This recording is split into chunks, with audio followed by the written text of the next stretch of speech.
वहीं छत्तीसगढ़ के खैरागढ़ उपचुनाव में राज परिवार अब भी बड़ा मुद्दा है, बावजूद इसके कि राज परिवार का कोई सदस्य चुनावी मैदान में नहीं। आखिर क्यों ऐसी स्थिति है, इस रिपोर्ट में आप देखिए।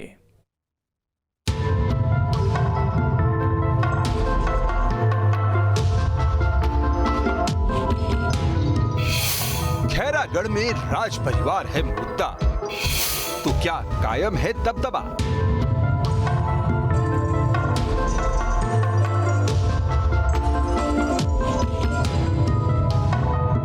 सवाल इसलिए क्योंकि जैसे जैसे मतदान की तारीख नजदीक आ रही है, वैसे वैसे राज परिवार के मान सम्मान का मुद्दा गर्म होता जा रहा है।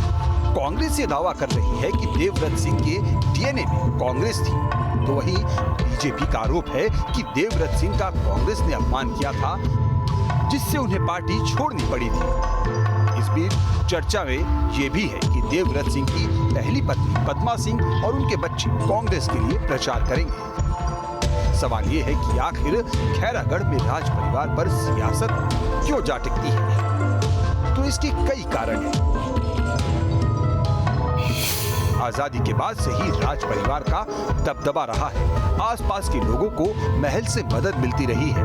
राज परिवार को खैरागढ़ की अस्मिता से जोड़ा जाता रहा है।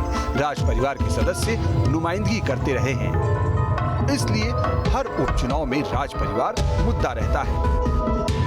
देखिए, कांग्रेस पार्टी हमेशा माननीय देवव्रत जी को, उनकी पत्नी को भी हमने टिकट दिया और हमेशा राज परिवार को कांग्रेस पार्टी टिकट देते रही है। पिछले चुनाव में भी कांग्रेस पार्टी टिकट देती, मगर वो जोगी कांग्रेस में चले गए, तो सम्मान तो कांग्रेस पार्टी हमेशा देती रही है।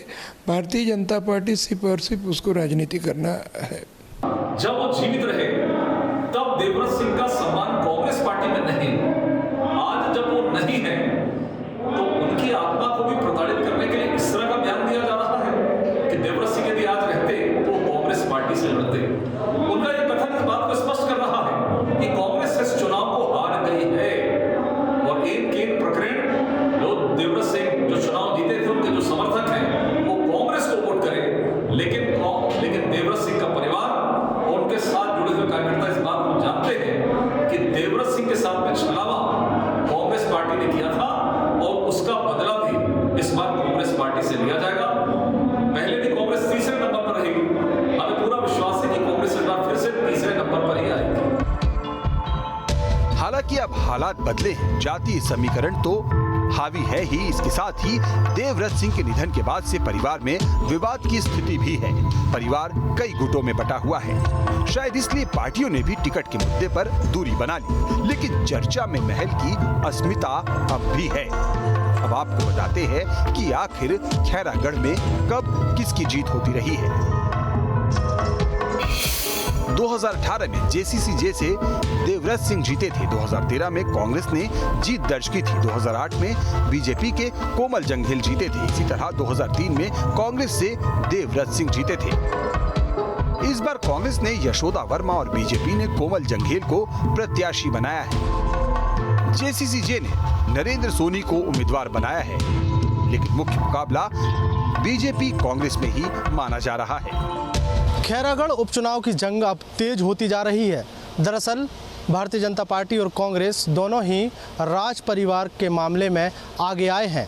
बीजेपी कांग्रेस पर राज परिवार का अपमान करने का आरोप लगा रही है, तो कांग्रेस का कहना है कि राज परिवार का हमेशा सम्मान किया गया है।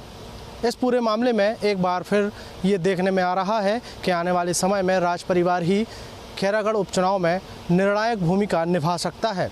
ऐसे में खबर ये भी है कि राज परिवार से एक महिला अभी अज्ञातवास पर हैं और वो आने वाले समय में कोई बड़ा विस्फोट कर सकती हैं। देखने वाली बात होगी कि राज परिवार के इर्द गिर्द घूमती ये राजनीति कौन सा मोड़ लेती है। वीडियो जर्नलिस्ट प्रमोद देवांगन के साथ अंकुश शर्मा, न्यूज स्टेट, मध्य प्रदेश, छत्तीसगढ़।